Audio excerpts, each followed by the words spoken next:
Yo quiero un Pentecostés. Oh. Yo quiero un Pentecostés. Oh. Yo quiero un Pentecostés. Oh. Yo quiero un Pentecostés. Muchas bendiciones, hermanos. Aquí estamos desde los estudios Wireless Corporation en Estudiando y Aprendiendo de las Escrituras.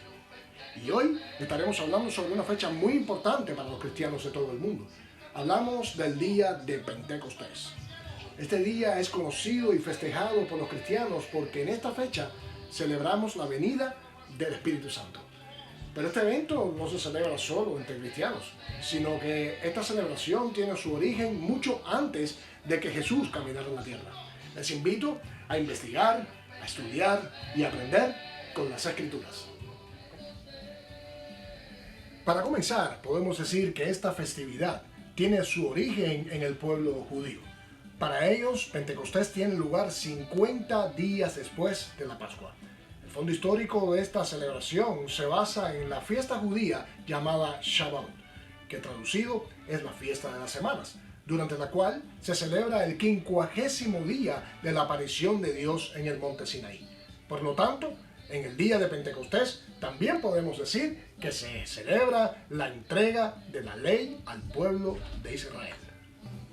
Pentecostés era una de las 3 fiestas judías más importantes. Y para celebrarlo, muchos de los judíos subían a Jerusalén para dar gracias a Dios y adorarle en el templo.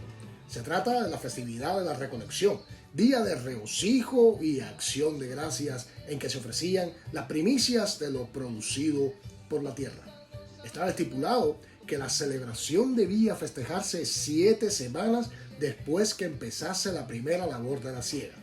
Y así nos lo enseña la palabra en el libro de Levítico, capítulo 23, versos 15 y 16.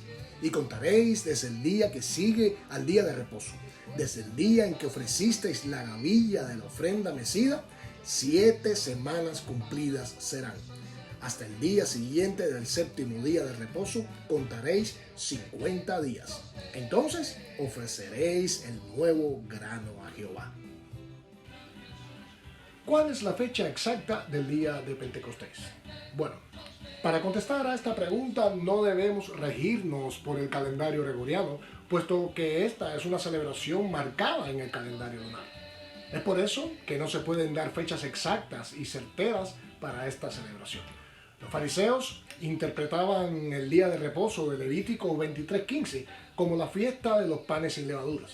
Su modo de calcular se hizo normativo en el judaísmo después del 70, ya en la era cristiana. De manera que en los calendarios judíos, Pentecostés cae ahora en diversos días de la semana.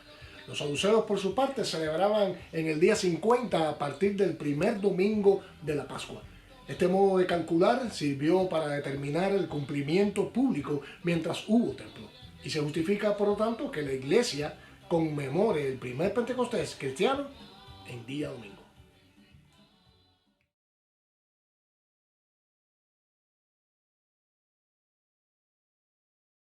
Después de la ascensión al cielo de Jesús, sus discípulos permanecieron en Jerusalén por mandato de su maestro.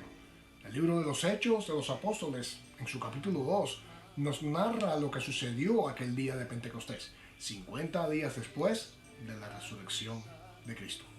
Este acontecimiento marca el nacimiento de la iglesia cristiana y el comienzo de la predicación de la fe en Jesucristo.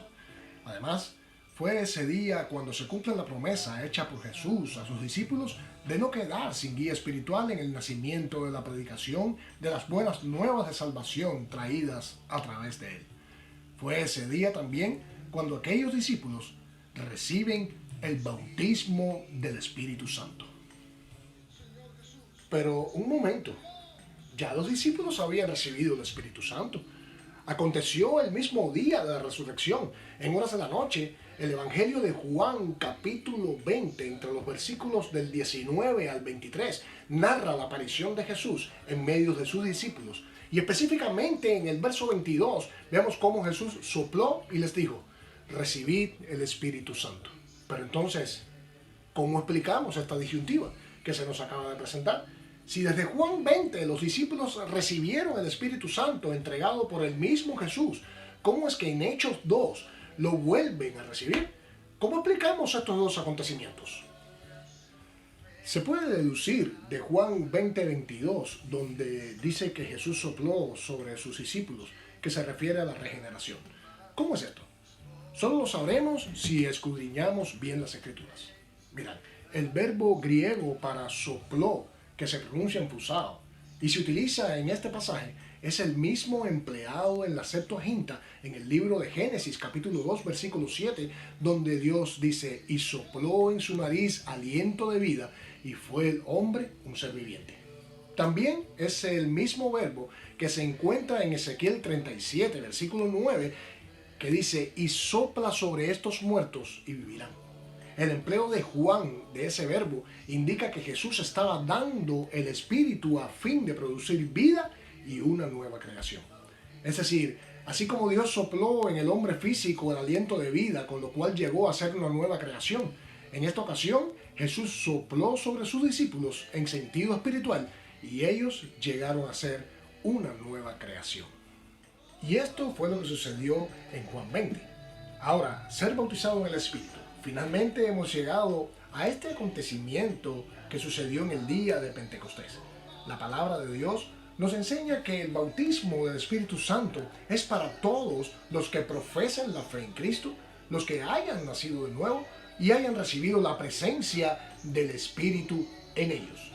El día de su resurrección, Jesús sopló sobre sus discípulos y les dijo, recibid el Espíritu Santo, indicando que los regeneraba y les daba vida nueva. Mientras que más tarde les dijo que también serían investidos de poder por el Espíritu Santo. Para los discípulos fue claramente una experiencia posterior a la regeneración. El bautismo en el Espíritu Santo producirá el valor personal y el poder del Espíritu en la vida del creyente para hacer hazañas en el nombre de Cristo y darle eficacia a su testimonio y predicación. Ahora sabemos que una cosa es recibir el Espíritu y otra es ser bautizado en él. Aunque no es una comparación exacta, podemos entender esto como la diferencia entre lo que el Señor quiere hacer en ti y lo que el Señor quiere hacer a través de ti. El Espíritu Santo en la vida de un creyente es como tener un manantial de agua que te permite regar tu propio huerto. Ser bautizados en el Espíritu es como instalarle a este mismo manantial una potente bomba de agua desde donde salen chorros que te permitieran regar muchas más hectáreas a tu alrededor. El Señor quiere que seamos más que vivificados en su Espíritu. Él anhela que vivamos su Espíritu como un viento recio y poderoso, moviéndonos para impactar la vida de personas en nuestra sociedad y en nuestro entorno. Si te ha gustado este video, déjame un like y comparte. Dios lo bendiga rica y abundantemente. Sigamos adorándole. Chao.